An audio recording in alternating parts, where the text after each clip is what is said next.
Alright, shalom wa ahava aleikum. Hurnota shel sifruta, coming back to you guys once again, and this time we come back with the video on a video about apparently and almost literally the most extremely advanced esoteric Hloreanic Kabbalah, and we have a very esoteric description, the highest holiest Trinity, Baphomet. This is by Rav Dexartmיא Dvavl, also known as the Cheap Edition of Mystery Babylon, whose channel you should definitely check out if you want more mysteries, Kabbalistic solutions, and the etc.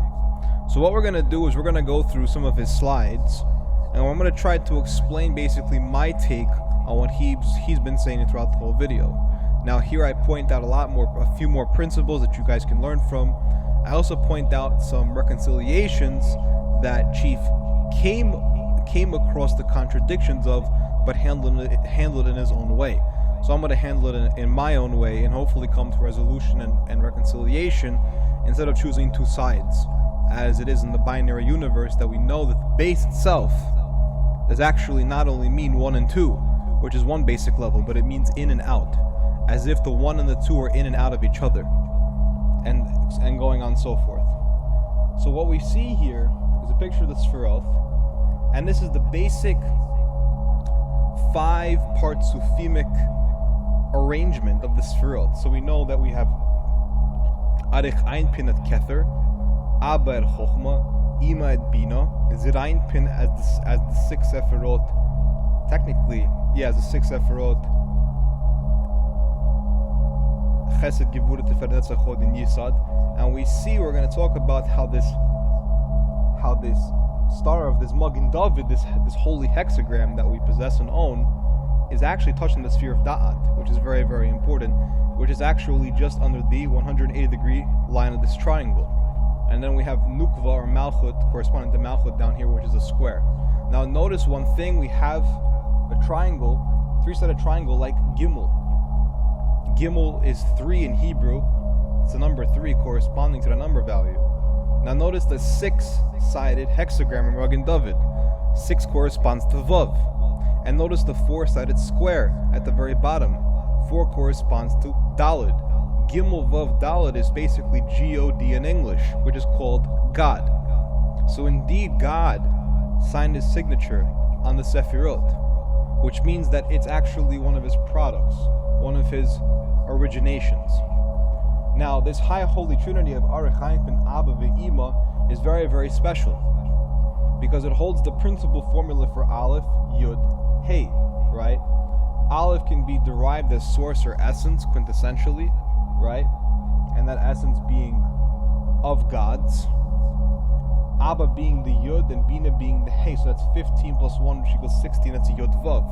Well, guess what? This whole entire top triangle can be considered a Vav in the middle, and that makes 13 for Echad. That's why you have that one corporation that is signed on the back of the dollar bill as being a one world order, or a world order Echad. Now, like Chief, I'm in for a world order Echad that is very, very holy and very, very righteous.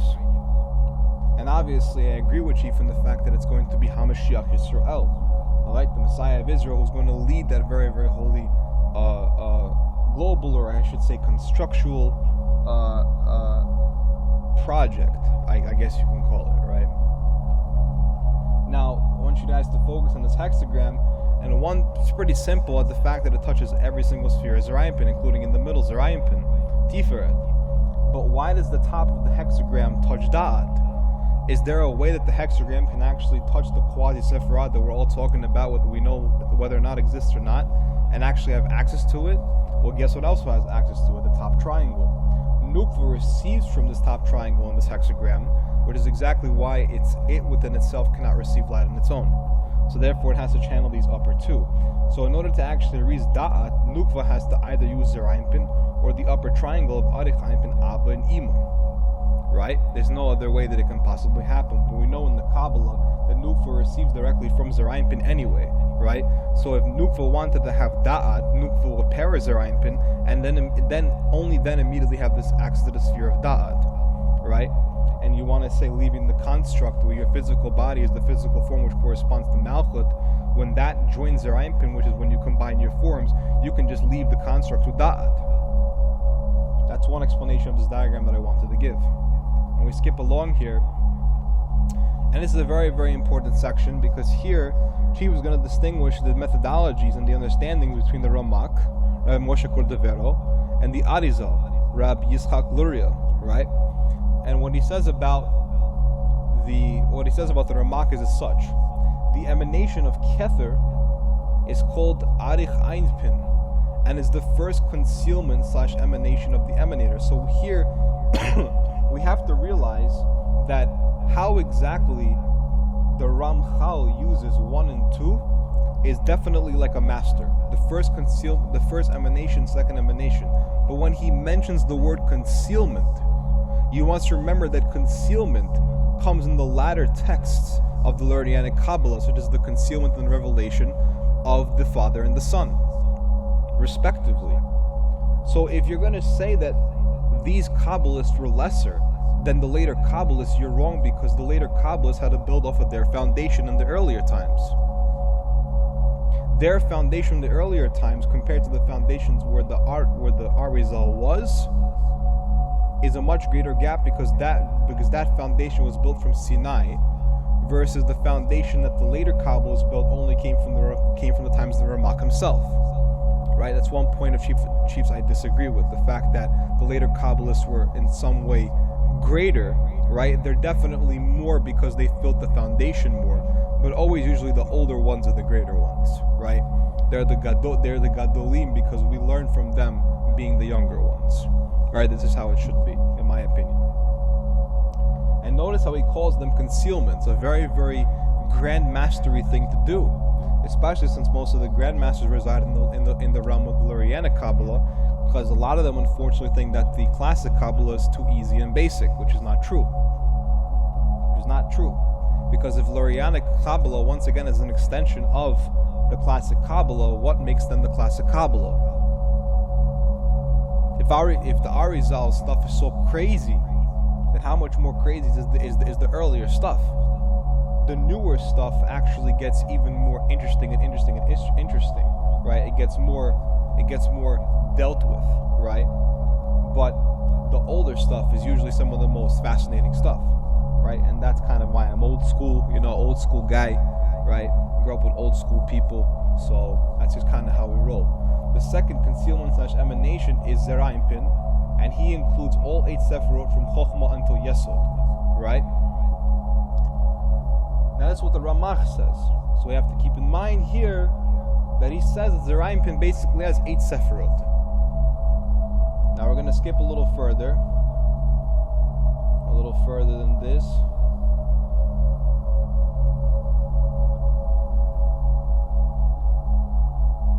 Let me see here.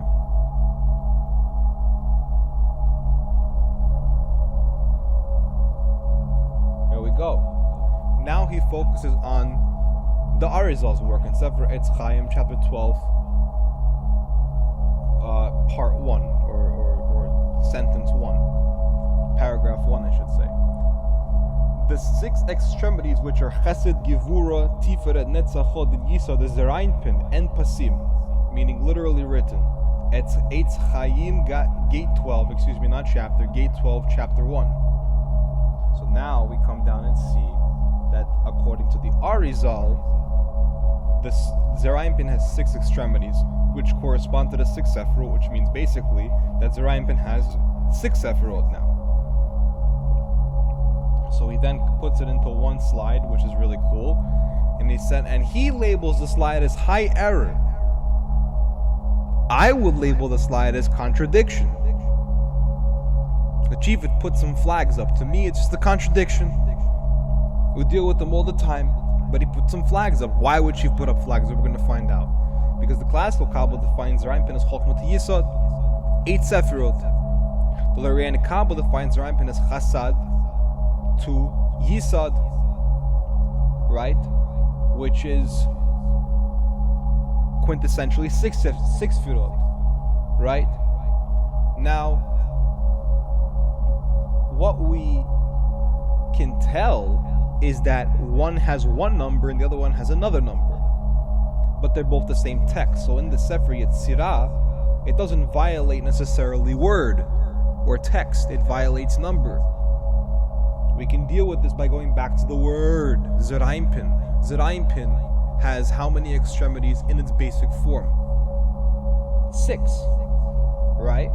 As we read in the Arizal's work. There are 6 extremities for Chesed, Gevura, Tiferet, Zechut, Yisod, and Malchut. They are Zera'impin. But Zera'impin, you see, look around you guys, you got left, right, front, back, up, down, 6 extremities. Well, that's the proof, right? But what if your body moves? What if your body moves?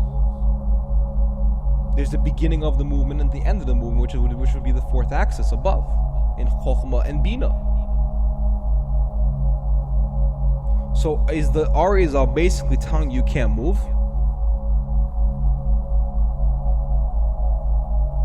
It's some trippy stuff, right? It's crazy. I say it's both. Let's go back again. Remember that the emanation of Kether is called Arich Einpin. And it's the first concealment, it's the emanation of the emanator. The emanator would be then technically what? And I've been trying to get proof of this for a while here. The emanator would be the Sephirot. Quintessentially. This and the work of the Ramak is one of the greatest proofs. Now, the second concealment touch emanation is Zera'impin, and he includes all 8 Sephirot from Chokhmah until Yisod. So now you have the Father and the Son. Where does the Father and the Son actually meet? You would think it's in heaven, but it's actually Malchut, where both aspects meet together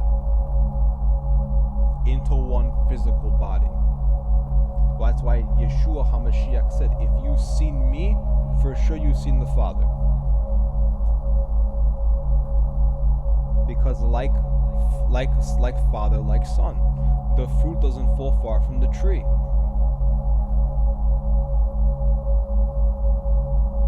So we see here that they're both right. But as you go higher and higher in the Kabbalah, you'll see that it becomes less of movement and more of meditation, such as what the Kabbalah sender teaches. Kabbalistic meditation. Jewish meditation. So it's not like Luria prevented you from moving. He's just saying, if you want to experience more of a truer Kabbalah, just simply make sure that the upper axis is not included in Zera'impin. Don't move. It'll stand still, stay still. You might enter something. But the Ramak is saying, no. You could move around and still be in the same exact highest Kabbalistic state as when you're not moving. It's a higher axis for all. Hey, listen, you guys think about it, and you let me know what you guys think. We're going to move on here.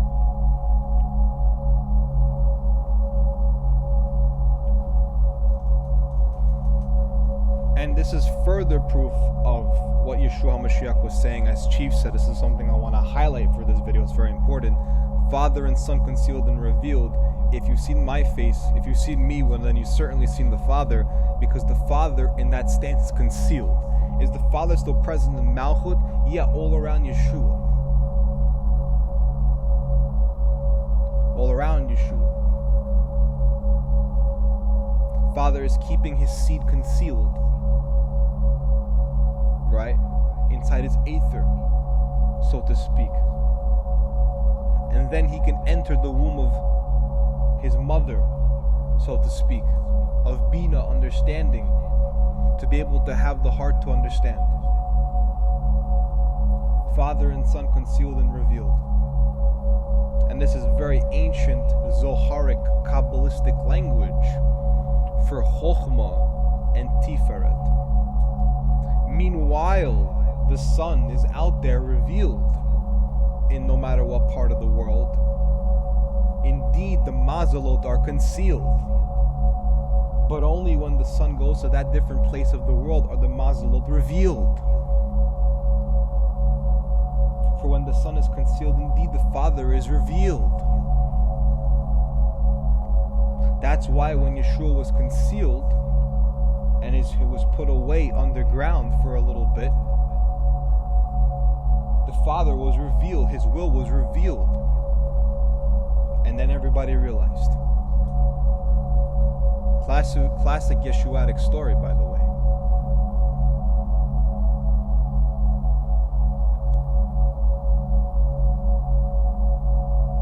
So then we go further and we see that Bereshit, which is Arich Einpin, father and son, is Bereshit, Bara, and Shit, the father logically being Shit, or the father logically be Bara. If the father is Bara and the other Bara is half of that statement being a Bara being the son, then shouldn't Bara match Bara? This right here is the hardest Torah puzzle to solve because it's so fucking easy. It's so easy we don't realize how easy it is to solve. So again, what does it say? Arich Einpin is father and son.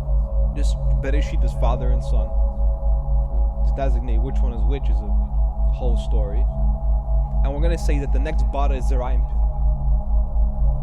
But there's a contradiction, and here contradiction is correct. Logically, Arich Einpin equals Abba, Chochma, not Kether. So we see where Chiv is going with this. It's alarming, right? It's alarming. We have to realize that how the hell in the world can Arich Einpin be Kether in this case? Because Arich Einpin is Abba, apparently because the Arich Einpin of Bereshit contains father and son. Right? It's interesting.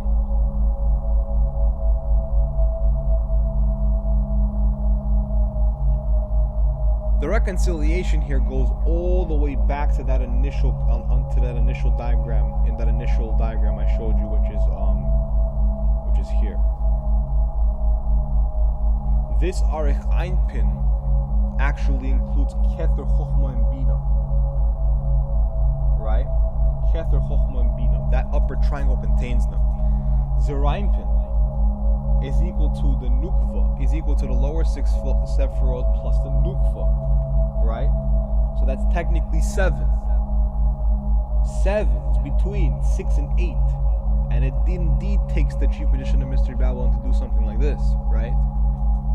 Remember, the Magen David, the upper trinity, is mercy / concealment, and the lower trinity is judgment / revelation. I think that's what he wrote here. That's my take on it. Yes, that's exactly what he wrote. Both Einpin are Adam Kadmon / bisexual / hermaphrodites. Right? Because how in the hell in the world can they exist together in the Nukva alone together? In coupling. Because one's surrounding the other. But yet indeed they're both male entities. So are they having sex? Or is it that the seed is inside his father's heavenly place, his aether? Do we understand? They're Adam Kadmonic, because Adam Kadmonic is unlike demonic. Kind of rhymed. Didn't make sense in the paragraph, but it rhymed. It's good. But no, because we know the original Adam Kadmon, like similar to Adam Rishon, right, had Chava inside of him. Then, when Chava was taken out, he was called Adam Rishon.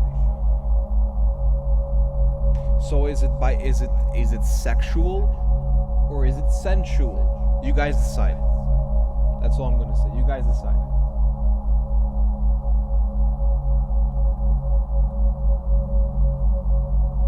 So here, I think it's a little bit before this.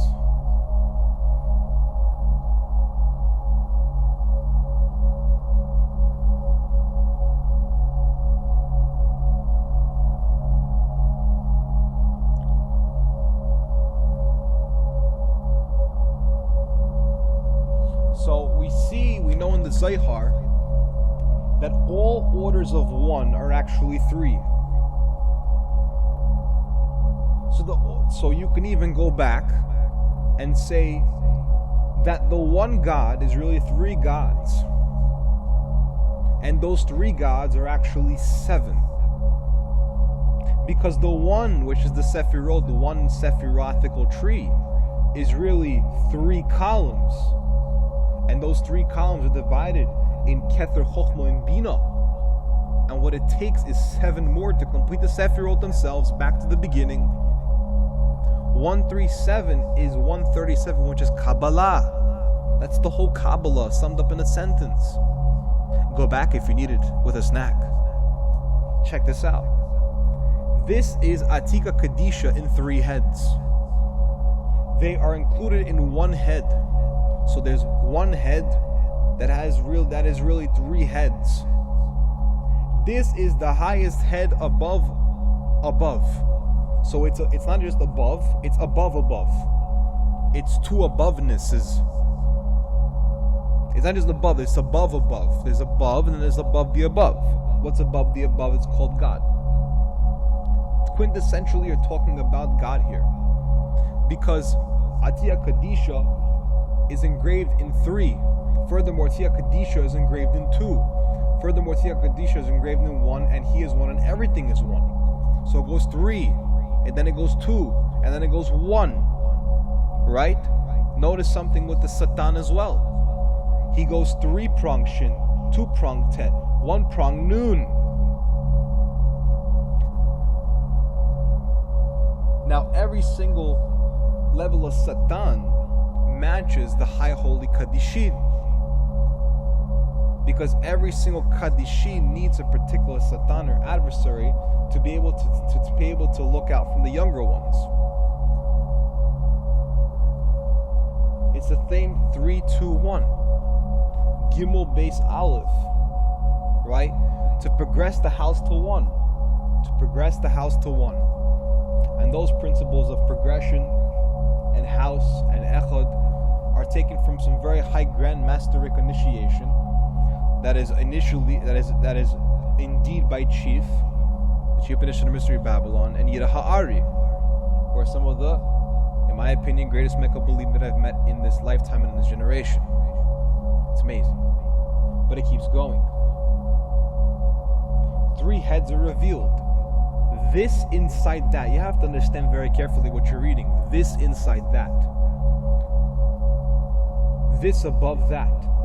So there's not only inside but above. There's up and down, and there's inside and out. Right? That's bow.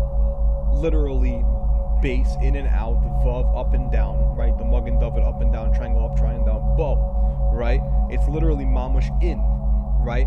3 heads are revealed, this inside that, this, and this above that one, or the first head is concealed, Chokhmah, and the highest head is Atiyah Kadisha, concealed of all concealments, the head of all heads. So the first head is concealed, Chokhmah, right? The concealed Chokhmah, or the membrane, it corresponds directly. This membrane in the brain can be simulated, it can be organically simulated, to provide room from the brain and the skull. Right? Because you actually have the Kether itself, the Chokhmah and the Bina, the brain, in that particular scenario. But then you have the brain as Chokhmah and the heart is Bina. And you keep going with your body, you start to realize what you're living in is a sephirotically based body. Right? So all of science comes to come and explain to you all the different variations and the names of how everything works together, indeed.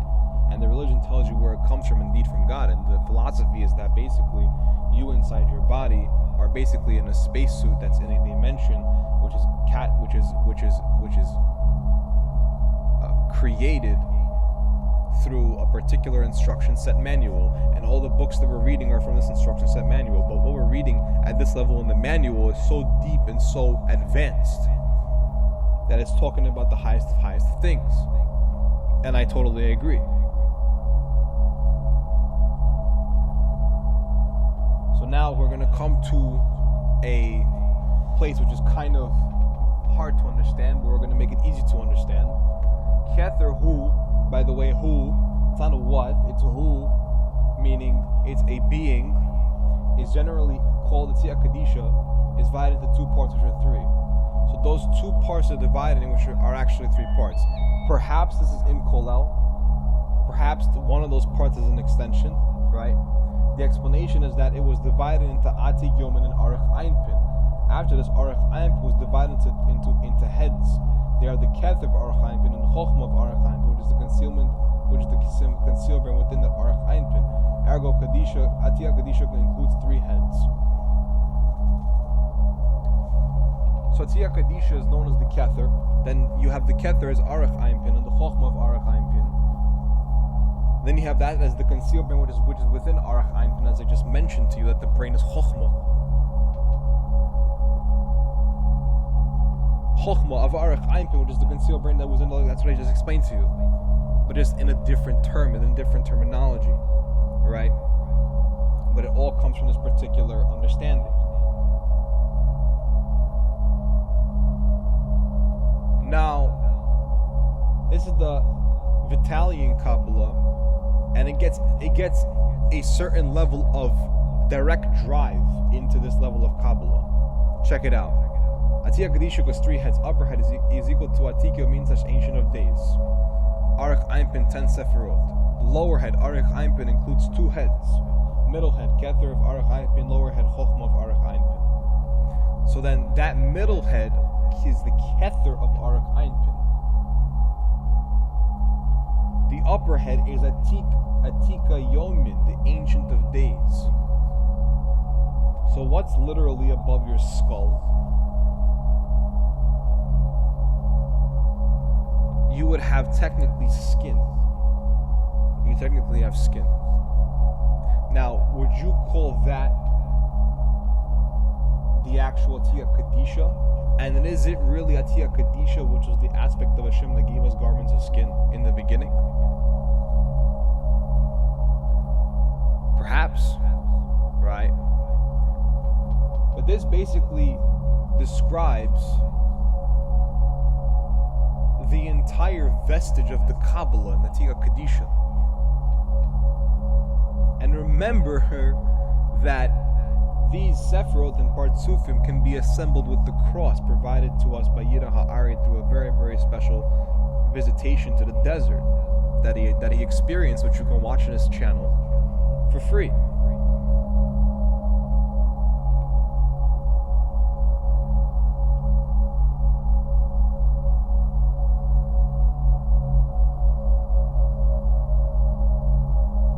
So we come to his names.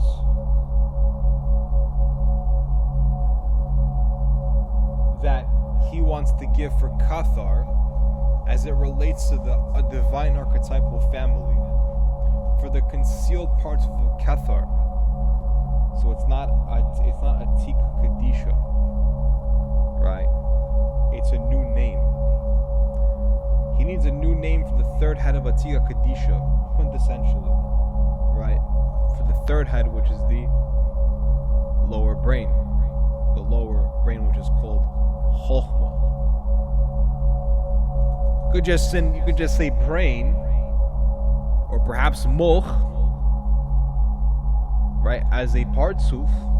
And if that's a partsuf, then the body corresponds to partsufim, which would be a very, very deep level of Sefer Emek HaMelech, I am pretty sure.